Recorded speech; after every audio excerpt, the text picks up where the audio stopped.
Hello, and welcome to Student Affairs Now. I'm your host, Keith Edwards. Today, we're talking about white men on campus.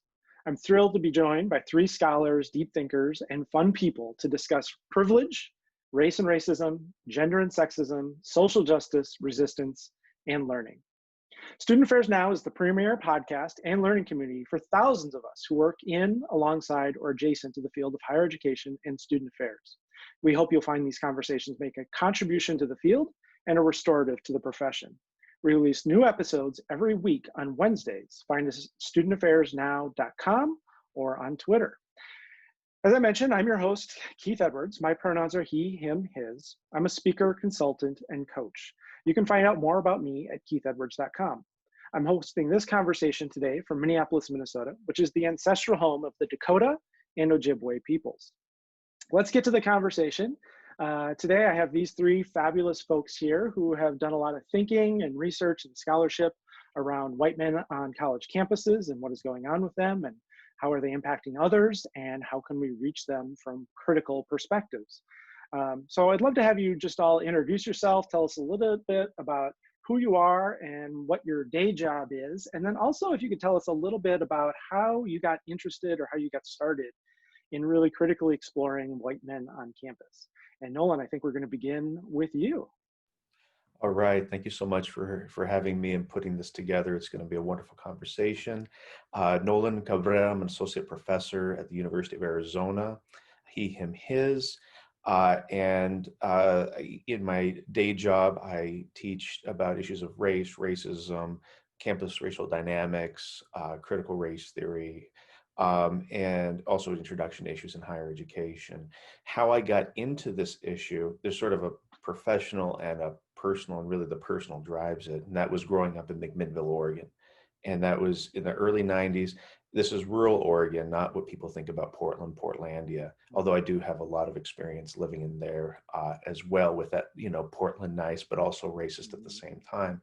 And I think all of my work, especially around whiteness, has been trying to grapple with this issue where I'd have people in my life who I knew, who cared about me, who were very close confidants, supporters, mentors, friends, family, etc., who would say some things that were just really off racially, but at 12, 13, 14 years old, you can't quite put a finger on it. So I started wanting to dive into that and figure out how can ostensibly good people who I care about and love a great deal do some really horrific things racially without even really realizing it. And that's what really started to propel me in this direction. Mm-hmm. Wonderful. We're excited to hear more about where that scholarship has taken you. Jörg, tell us about a little bit about you. Jörg Vianden, he, him, his pronouns, professor of student affairs administration and higher education at UW-La Crosse in Western Wisconsin. I'm originally from Germany, but I've lived here now in the US for 25 years. The background is my favorite German football team, Cologne. The season starts today, so that's a little bit more about sort of the side story of me, but really still continue to follow and connect heavily with German language, music, culture, relatives.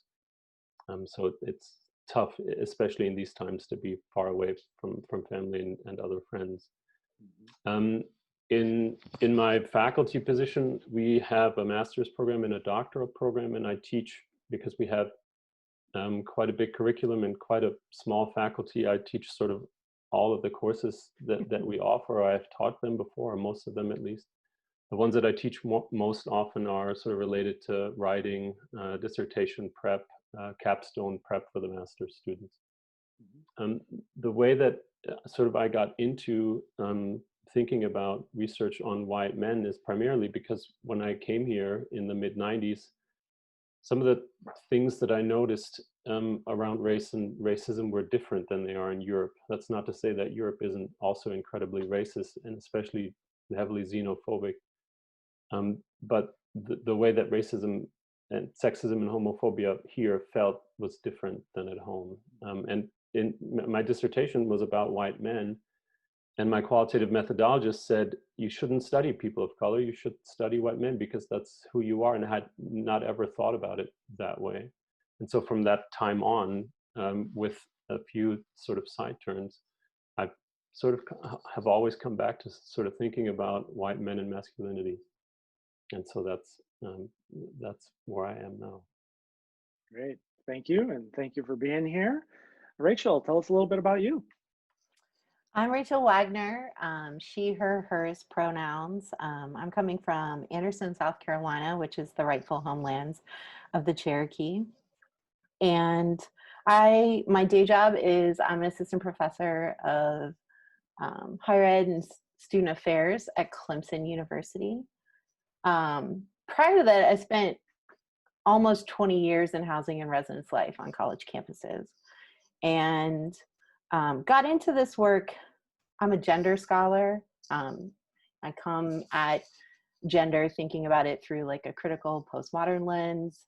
And I came to do work on men and masculinities primarily to respond to how much of my time and energy as a hall director was going into responding to men's bad behavior in the residence halls, whether that was alcohol, vandalism, rape, sexual assault, violence, what have you, all of the ways in which that was completely taking all of my time on a regular basis. And I also have been my trainings in social justice education, my doctoral work, and I kind of fancy myself a social justice educator and doing that kind of like workshop engagement with students and faculty and staff and communities.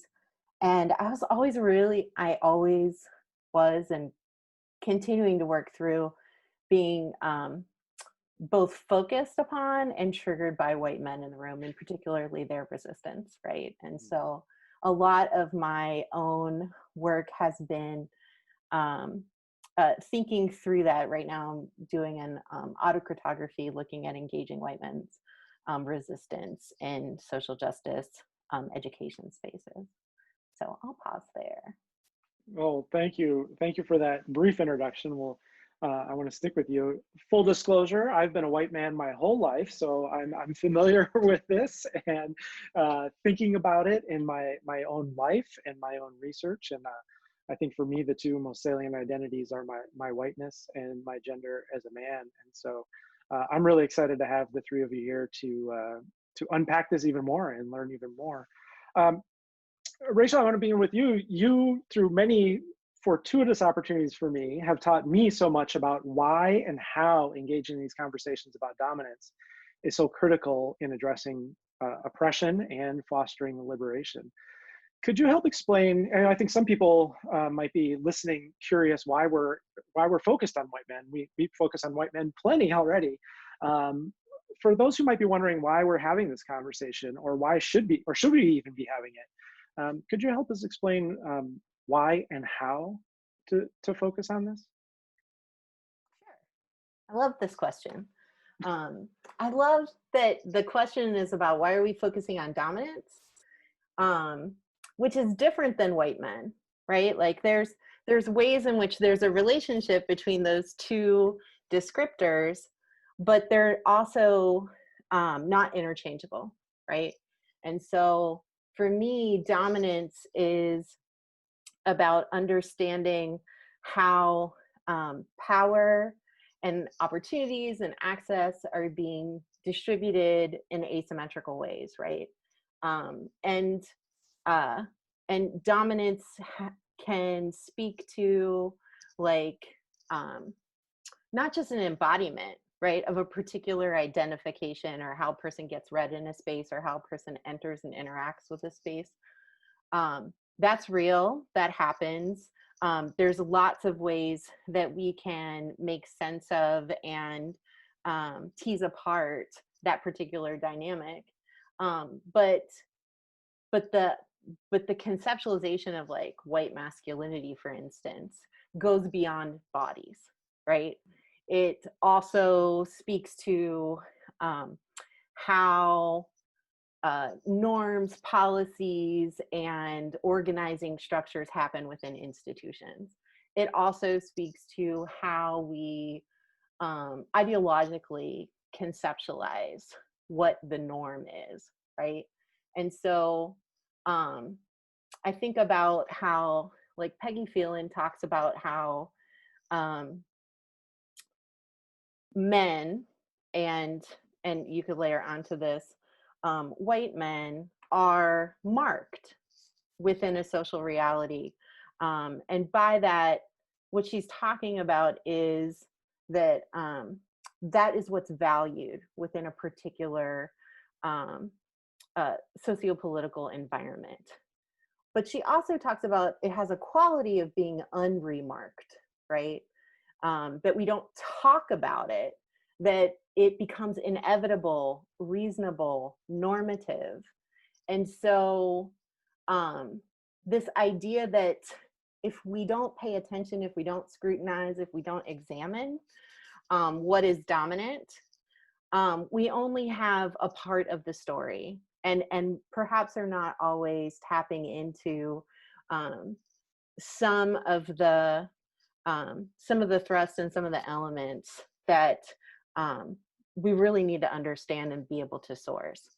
So I think about, like, on my campus, maybe other folks are having this experience currently.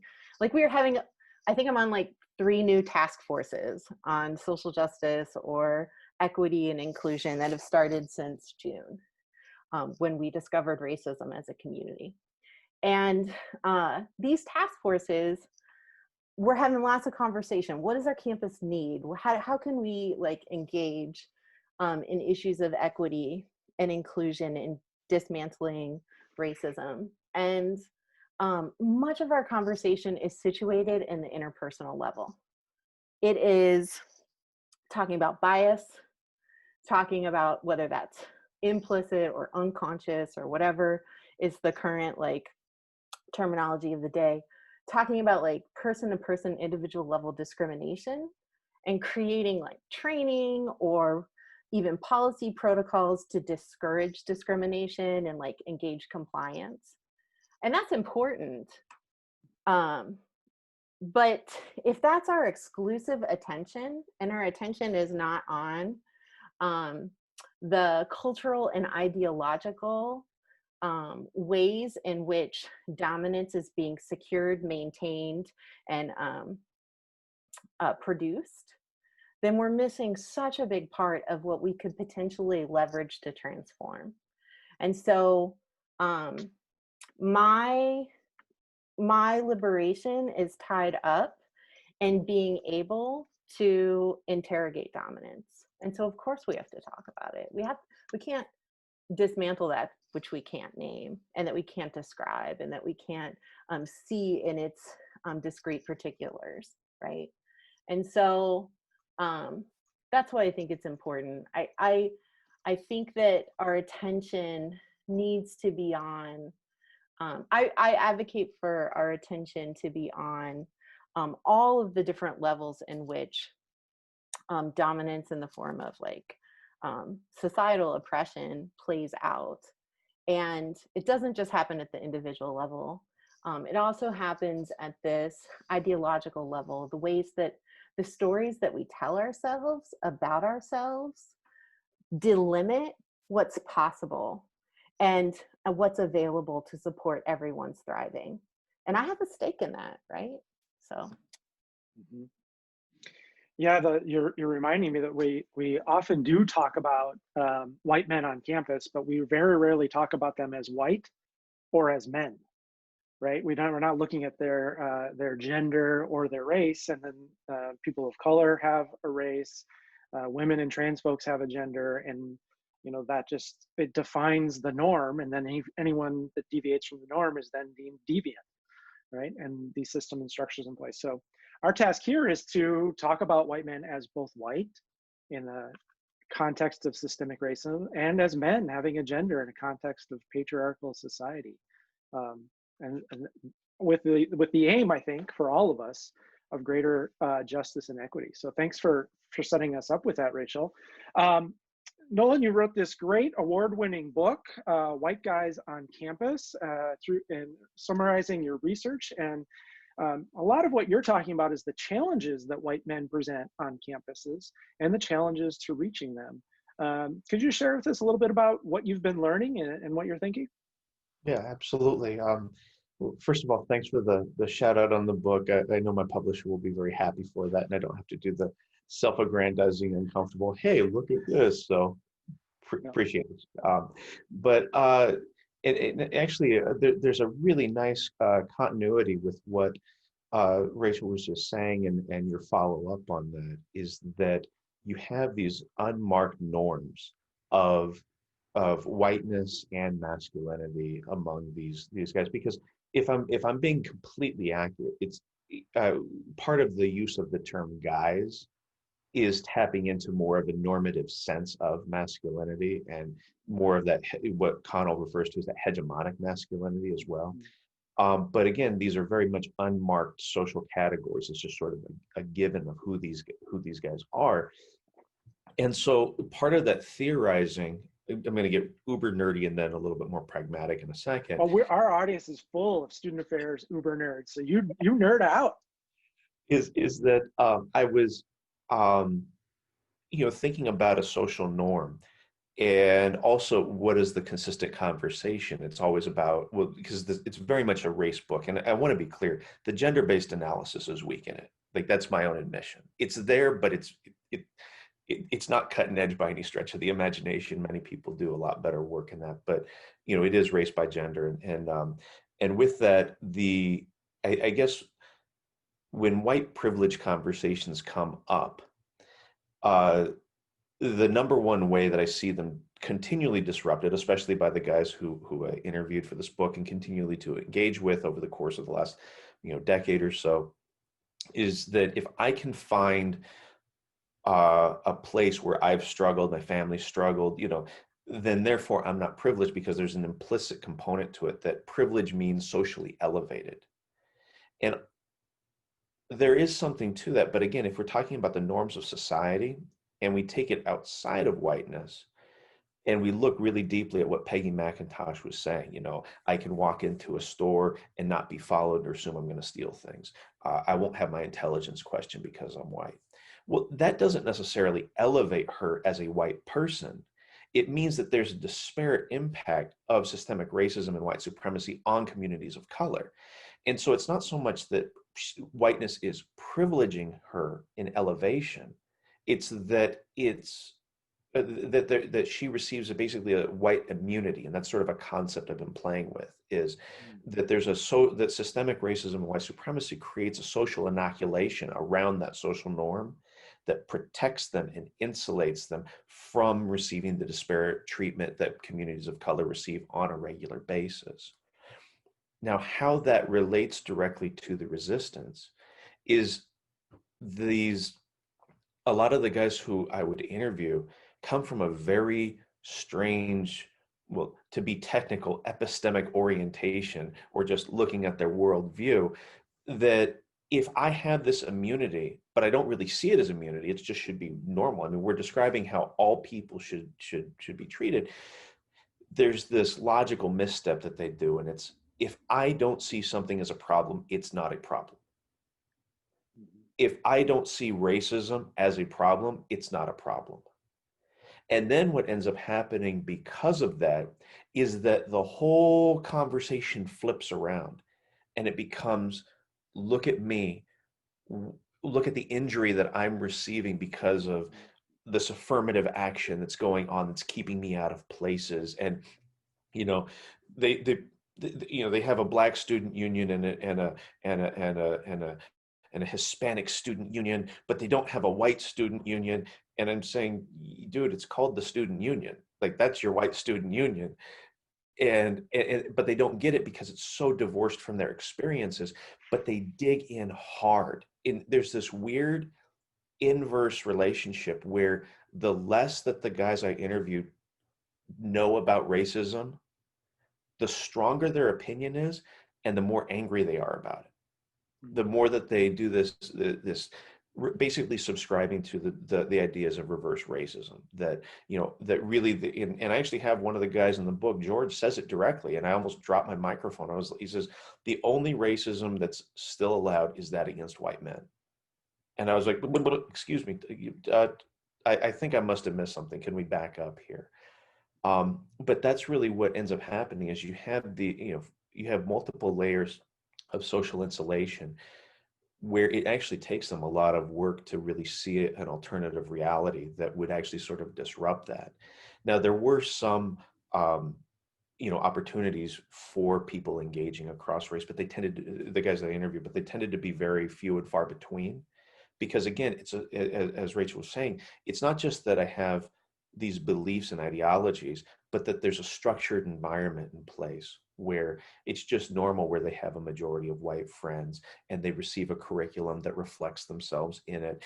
And they don't really have to get these challenges. And, oh, if I want to go do a diversity training, that's okay. But fundamentally, I can just stay over here in my fraternity house and keep it. Basically, what happens is there's a structured echo chamber where the white norms of a campus keep them insulated, remove them from being systemically challenged. And then it's not surprising that, as Rachel was saying earlier, they become a problem group because for that exact reason, that they don't see racism as an issue. And so therefore they're not going to engage it. And when they do, it's always from the perspective of that reverse racism. So it's structured on many, many levels. And as you said earlier, it's complicated. Well, wonderful. I appreciate that explanation of that. And, Rachel alluded to the beginning, the impacts of this, right? Alcohol use and abuse, sexual violence, vandalism, these things that we see, and also disruptions in the classroom, right? As soon as my experience is not centered, I get defensive and want to recenter that, and seeing that resistance. One of the things that I learned, took me a long time to learn it though, was the better I understood my whiteness and the better I understood my gender, the freer I got from the systemic oppression, right? Harry Broad, I think, talked about how as men, we get concrete and real privileges as a result of the way the system is set up. And we might be better off on a humanity level if we didn't get those, right? That we would regain our humanity, our integrity, our relationships. There's a societal cost we pay. And so that liberation, I think there's a lot of resistance to it, but there's liberation on the other side of that. But a lot of the men that you studied weren't even anywhere close to that. And so you've got a new book out this year, I believe in January, Got Solidarity, challenging straight white college men to advocate for social justice. And so you're really exploring less the resistance, but how do we reach them and how do we engage them? Share with us a little bit about what you've learned about how we can be effective at this, more effective. Yeah, thanks, Keith. I think before we start talking about strategies of how potentially to involve white men, and my focus was on straight white men, to engage in these conversations or to begin getting more active around social justice. I want to sort of set a couple of things up, and that number one is in the book, the main audience, as I'm saying it, are straight white men educators who identify like me, because some of the things that I'll be saying, I wouldn't say to BIPOC peers or to women or to folks with diverse genders or sexual orientations, because of the triggering that Rachel talked about earlier that white men can be. So I want to make sure that folks understand that the audience are straight white men or white men educators who need to be doing this work clearly, and who need to be doing it more often. And there's lots of scholarship out there about this idea of ducking diversity that men faculty do specifically without then getting evaluated more poorly, but people of color or BIPOC faculty and women always tend to be evaluated more poorly by students in classrooms where diversity or social justice are content areas. So I think Nolan talked about this, that the men that I studied, and most of them from the Midwest, but also from some other areas, grow up completely racially isolated from peers of color. And Bonilla Silva and others have talked about this idea that we live in a multicultural society for these men, or for many white men, is not happening, because they're either in small towns in the Midwest, or even in larger communities where they're living mostly among white people. And their schools are also continuing to be extremely segregated. It's another sort of piece that comes out of the literature pretty clearly, that we are not sort of at this level of integration where we may have been in the 80s, that there's actually been a strong turn towards more segregation of schools. So that's sort of the background in which these white guys grow up. Then the other one is, I think you mentioned this earlier, Keith, this idea of what I call the I don't want to be that guy syndrome, because white men, or at least the folks that I studied, or that we studied, they weigh the consequences of engaging in this kind of behavior against the potential sort of outing from the friend group, and this connection that they want to have, or this affirmation that is emotional, even though we're sort of taught not to share this emotion. They're not going to risk that by engaging in something that other people might find stupid or nerdy, as we talked about earlier. So they're going to weigh this social consequence pretty heavily before they engage in something like this. So you're saying that some white men who may want to engage in the diversity training or things like that may choose not to do it because they're fearing consequences from their friends. Sure, yeah, and also specifically in confronting inappropriate language or behavior from family and peers, which is something that they, I mean, there's a whole chapter in the book about it's hard to speak up because they simply just cannot. They cannot confront on these issues as much as they might want, because they notice that oppression is going on, or at least some of them do. Right. But confronting that is really difficult.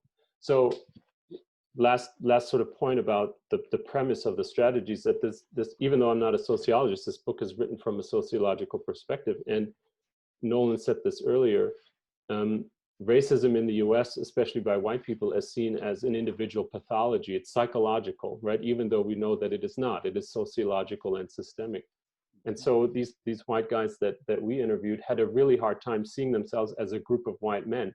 They saw themselves as individuals who don't participate or contribute to racism because they themselves are good whites, right? As many of the scholars out there put out.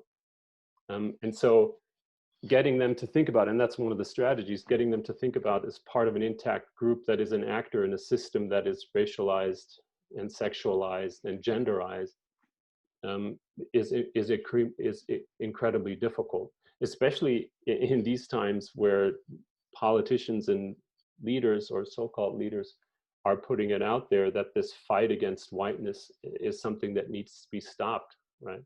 And so this idea of I'm good, or I'm an individual, needs to be interrogated. Okay, so in this book, I'm talking about like 9 or 10 strategies, even though I'm not an expert in any of them.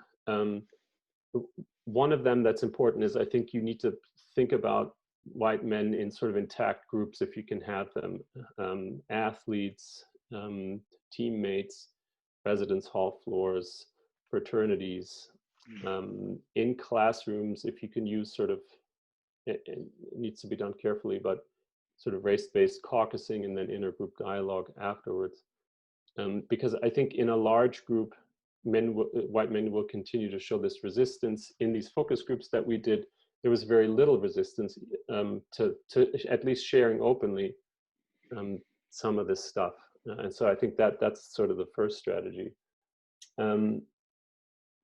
One of them I call join, don't disassociate. I think we have a lot of white men educators who, as Rachel said earlier, are triggered. Many other folks are triggered by white men, but we also have white men educators that are triggered by men and say something like, I can't work with them. And what they're forgetting in that is that they potentially used to be there where these white men are right now. And so you know, I was incredibly triggered by many of them, but then to say I'm evolved, or I'm better, or I'm somehow further developed than they, and because of that I can't talk to them, or I can't teach them, or I can't reach them, is something that I don't think I can say. So even though it's difficult, joining, I think, gets us farther. White male educators or white men educators gets us farther than sort of pushing them away. Well, and if we're not taking that on, then it falls on women and trans folks and people of color to take that on, or it goes unaddressed. Yeah. And I think you're mentioning this, wanting to, I can't deal with them. I've certainly felt that in my life. And one of the things that I'm learning is that a lot of times when I want to do that, I want to distance myself to be exceptional, right? I can't stand them as a way of me saying I'm better than them, right? I'm the good guy, I'm the good white person. And really learning that that was really about not them. It was about, I can't deal with this previous version of myself that said or did those things. I just can't be with that previous version of myself. What's another, are you calling them strategies that you want to mention? I called them strategies in the book, but as soon as you hand something like this and you go, oh man, maybe I could have had a better word, right? I think another one that I'm talking about is, and Joe Fegan, especially a sociologist, Texas A&M and other institutions, has talked about this, that appealing to their humanity and their sense of fairness and their sense of understanding, or their sense of sort of loving thy neighbor or loving others, is the sense that they have a really hard time achieving or reaching any kind of empathy about the suffering of others. And they think of themselves as also suffering. And many of them may be, but not because of their race or their gender, right? Mostly because of socioeconomic or ability or disability sort of identities that they may hold, or other minoritized identities, but it is not because of their racial background or their gender. And so this idea of, Brian Stevenson calls this getting proximate, and that is to facilitate an understanding of the suffering of others without asking them to do the labor of educating for you. So trying to get as close to the experiences of folks who are minoritized, and trying to, without necessarily asking them what it's like, but trying to get proximate, so increasing the proximity to that, to try to understand a little bit more or a lot more about what folks are going through. And that's really also difficult to do in this context of, I don't see racism. Right? Well, you're go ahead. Last one, and Sean Harper and Frank Harris have talked about this before, and others, this idea of productive masculinities. I think it's important, even though it seems really far-fetched at this moment in time with everything that we see going on, that we need to trust, or at least I as a white man educator need to trust white men, that they are not incapable of becoming aware of themselves or becoming more active in this process. And I think focusing on the barriers of the guys that can't do this, also sort of talk about the folks that are able to do that and have done it. And there are some in our sample, but not as many as we would have wished, but there are some, and sort of building on them to be sort of peer leaders and peer educators and bring other folks along. So I'll stop there. Yeah, I'm just hearing so much of what you're sharing, this notion of, we have one task to educate these white men about racism, about gender, about other things. And that's a challenge, right? To raise their awareness about what really is going on.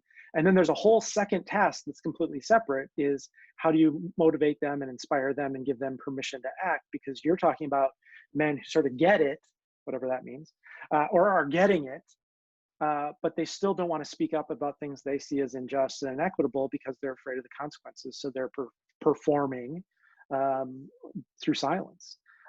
Nolan, I imagine this makes you curious. What are you curious about as we're having this conversation?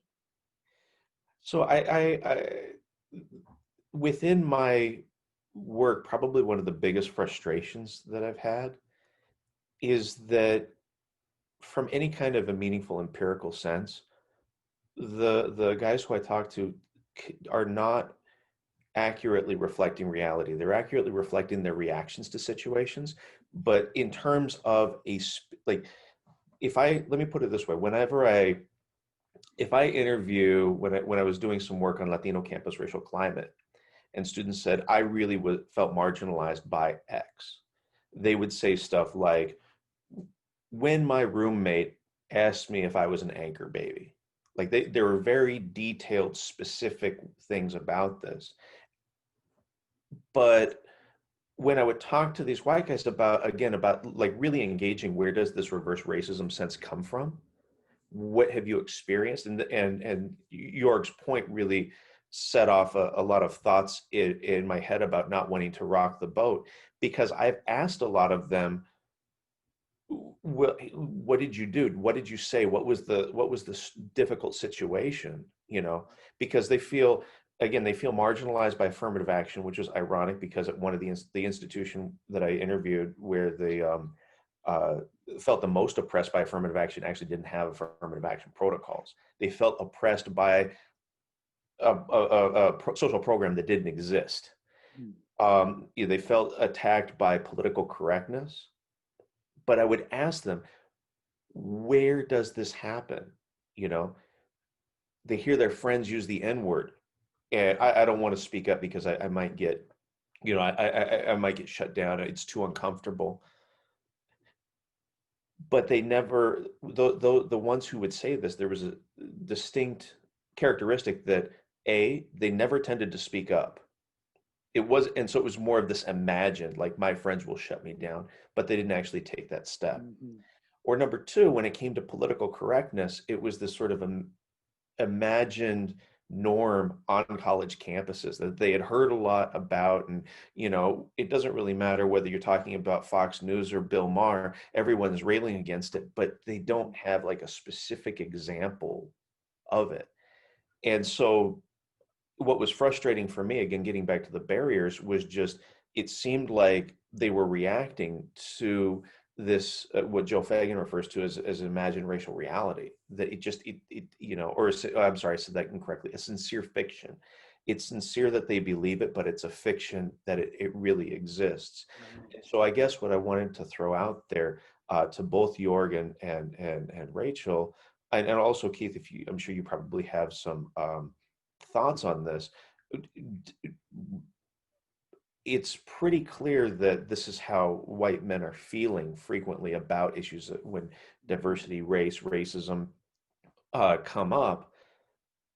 But do the white men you interact with actually have real life experiences or is it basically what the ghetto boys say, that their mind's playing tricks on them? Well, you're reminding me of Michael Kaufman talks about the paradox of masculinity, which is objectively, we know that men are in positions of power and privilege. Subjectively, they don't feel that way, right? Individually, they don't feel powerful. And so I guess the question I'm hearing is this fear of consequence. Is it an anticipated consequence, or have they experienced some of these consequences? Let's give Jörg a chance to respond to that, and then we'll hear from Rachel too. I have part of a chapter where they're talking about reverse racism or affirmative action. I have sort of a piece of the apparent ubiquity of race-based scholarships, which also doesn't exist, right? They have, the ones that have experiences like, I'm from California, and this guy from Iran who was absolutely the same as me in test scores and everything else, and they got into this institution that I wanted to get into and I didn't, and they have this name and I have this Italian name, and it white bashing faculty in college classrooms. It's the sense that they get from either others or from the media or from their parents or from their peers, that society is this specific way towards white people, and they sort of take that on without, like you said, Nolan, have made important sort of self-life experiences with this kind of stuff, which most of them have not. And the white bashing in college classrooms, when we asked about that, the faculty were, I mean, maybe some were more passionate than others, but the faculty were pointing out things about American history that where white people and white men clearly have made grave errors over hundreds of years. And that was what they considered sort of their bashing me, right? So yeah, I echo that. That came out in our study very strongly too. So some anticipated consequences. And so how do we give them permission, right? How do we give them permission to speak up? Rachel, what are you thinking? Yeah, I see a lot of this across gender. And so I do think there's a piece of that's particular to whiteness around it, because I teach a social justice and inclusion course with master's and doctoral students, and the conversation often degenerates into, at some point we're in a dialogue, and the mostly Black people of color in the room are talking about real, as Nolan was saying, like visceral, empirical, distinct experiences of violence and harm. And the white students in the room are talking about, if I say something that you code as racist, that could potentially hurt me when I try to get a job in 15 years, right? So the specter of how this might impact my reputation and how I'm perceived is set up as an equivalency, right, with violence, reduced life chances, and actual death. And that, I do think that there's ways in which that's attributable to racism. How I think one of the ways that gender plays into this, and thinking about like notions of self-policing, this is where Foucault, I think, is really helpful in terms of how modern society has kind of positioned us to attend to and police ourselves before even it gets into a space of a interpersonal interaction or an interaction outside of the self. And that played out over and over in my dissertation, right? Like, young men told me about making decisions from everything from which urinal they took and whether or not it was the one right next to another guy, to whether or not they carried an umbrella or owned one on campus, to wearing flip-flops in Massachusetts when it's 20 degrees outside, to how fast they drank, how much they drank, and how quickly they were supposed to bounce back after drinking all night, right? And how many of those decisions were influenced to some degree by what their friends might say or what might provoke their friends to call them a name, right? Whether or not that had actually happened. Right. And then they also told me stories of like pretty intensive gender policing that happened from the time that they were like 4 and 7, right? So the guy whose dad knocks on the back door and beckons him over to sit when he's 6 years old, running around the backyard saying, "Come here, that's not how boys run. Boys don't run that way." He was flailing, he wasn't thinking about his form, his stride, whatever. And his dad literally took time out to correct him, to say, that's not how little boys run. And when I asked him, is running gendered? Like, tell me about that, right? Your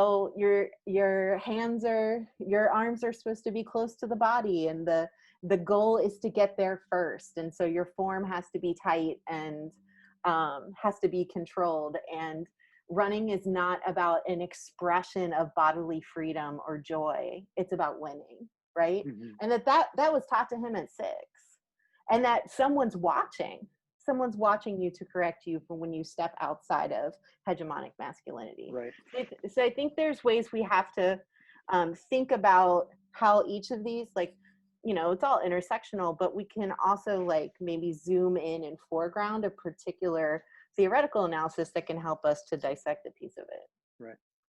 Well, thank you for that, Rachel. Those are some stunning and glaring examples. And I am also can tell you, from my personal experience, can corroborate your research findings, because I have heard or thought those things or been told those things explicitly, and sometimes not explicitly, but I still got some of those messages. So isn't it amazing, the self-policing that goes on? And then that's for me where the liberation gets in, when I can notice where I'm self-policing and let go of that. I get a little bit free from that, and I'm a better person for the folks in my world.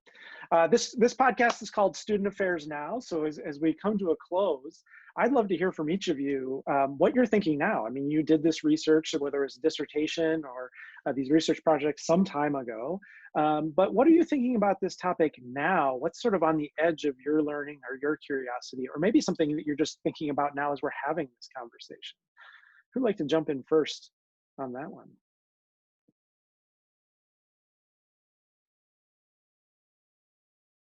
What's the cutting edge of your thinking about white men on campus today? Go ahead, Rachel. I think that what I'm thinking about is how sex doesn't determine gender and gender doesn't determine desire. But there is so much within our particular cultural milieus that reinforce that that progression of binaristic determination, and any ways in which we can trouble it, subvert it, find ways to turn it inside out and make possible more expressions and more possibilities for how people live and manifest in the world. That's how we can move towards liberation. Like, I've been thinking a lot about how do you trouble ideologies, and one of the ways that you do it is I think you have to understand them. You have to begin to describe them and name them and see the patterns, but also look for ways to subvert them. And you know, I was ordering an ice cream cake for an event, and I asked, you know, they're asking me what I should, what kind of cake I wanted and what kind of writing on it. And at one point, the young person behind the counter said, "What color icing do you want?" And I was kind of stymied because the possibilities overwhelmed me for a moment. And they seeing my hesitation said, "Well, is it for a boy or a girl?" And I was like, icing's not gendered, right? But there's so many ways we could trouble that on a regular basis, especially for those of us who are walking through the world and noticing the incredible ways gender regimes are functioning, right? Mm-hmm. And so I invite people to do that whenever and however possible. Thank you for that.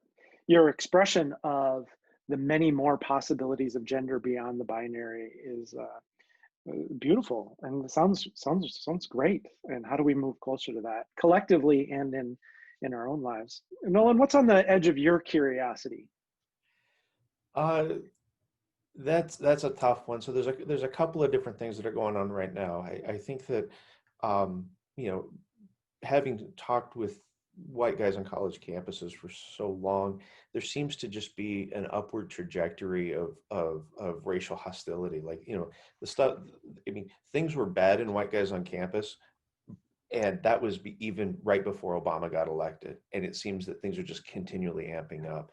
So I'm very concerned about that, but I'm also thinking along the lines of a lot of our work around whiteness is exactly this: interviewing white people about, you know, and I'm trying to figure out, because so much, and this goes back to Rachel's point about there's so much that's ideological and organizational. And, you know, I really liked where Victor Ray took his thinking around racialized organizations. And so, you know, I'm trying to think about where is whiteness in within institutions of higher education from more of a structural organizational perspective, because the white institutional presence was Goose's white institutional presence was incredible, but that was also back in 2010. And then I think, and so that's worth an update. But then I also think that it's going to be important to figure out ways to create institutional structures that actually norm the non-normed group in society. And for me, what's the most exciting area for that right now is around this resurgence in ethnic studies. So being in Tucson, I got to be involved in the banning the controversy around Mexican American studies here. But then because of that involvement, I've been able to see this amazing resurgence and renaissance of really critical ethnic studies in a K-12 environment, and slowly but surely higher education is catching up to that. And that to me seems to be one way to institutionalize non-white normed organizations within institutions of higher education. And so for me, that's what really gets me going. It also fills me up, because emotionally studying whiteness drains me. And I was watching the movie Bamboozled the other day, and the main character is like, I don't want to see anything black for at least a week. And there are times where I would be doing these interviews and like, I don't want to see anything white for a week. Just stop. I can't, I emotionally can't take it. But ironically, I wasn't able to take those timeouts when I started doing this work, because of uninterrogated masculinities and not allowing myself to be hurt in that process. So for me, the emotional and spiritual and communal uplift comes from the validation of what is not normal knowledge outside of the academy knowledge, the community knowledge of communities of color, and figuring out ways to bridge that into higher education and really disrupt normative whiteness in the process. I just want to repeat that. My uninterrogated masculinities didn't allow me to be hurt in the process. That's what we're talking about for sure. Jörg, what's on the edge of your curiosity? That's hard to follow. And I don't think I have any sort of coherent sort of thought about this, but what strikes me when Nolan talked about sort of institutionalizing these issues, what we have always talked about in this research team, and what I'm trying to write about in this book as well, is that we are expecting social justice behaviors, pro-social behaviors, and advocacy from 18 to 30 to 40-year-olds. Who we should expect it from are campus leaders that are making decisions about, who are also white men, who are making decisions about social justice initiatives, curricula, COVID response. There's a whole heck of a lot of oppression roped into the way that we think about this global pandemic, right? And who gets served and who doesn't. And so on the one hand, it's it's not exciting. It's sad to see that this kind of topic continues to be, and continues to be in a growing way relevant, because we have still not figured out as white men how we actually institutionalize this stuff, and this content and this work. And when I look at folks at our own institution, it's no different. And so, how do we translate the expectations, or the strategies, as I call them? How do we translate the strategies of reaching and teaching and guiding and challenging straight white men in college to reaching and teaching and challenging and holding accountable white men who are presidents, deans, provosts, board members? And so it's not coherent, but I think that's a major question that is unanswered. Well, and we're talking about institutions and institutional leadership in our own work. And thankfully, there's plenty of work to be done, plenty of progress to be made in our own work and in others. I'm grateful for all of you for your time today as guests on Student Affairs Now. We'll close out. You can receive reminders about this and other episodes by subscribing to Student Affairs Now newsletter, or browse our archives at studentaffairsnow.com. Please subscribe to this podcast, invite others to subscribe, share on social, or leave a 5-star review. It really helps conversations like this reach more folks, which clearly is needed, and build a community so we can continue making this free for you. Thanks to my panelists for being awesome and thoughtful and sending me off in many different ways of thinking. Again, I'm Keith Edwards. Thanks again to the fabulous guests today and to everyone who's watching and listening. Make it a great week.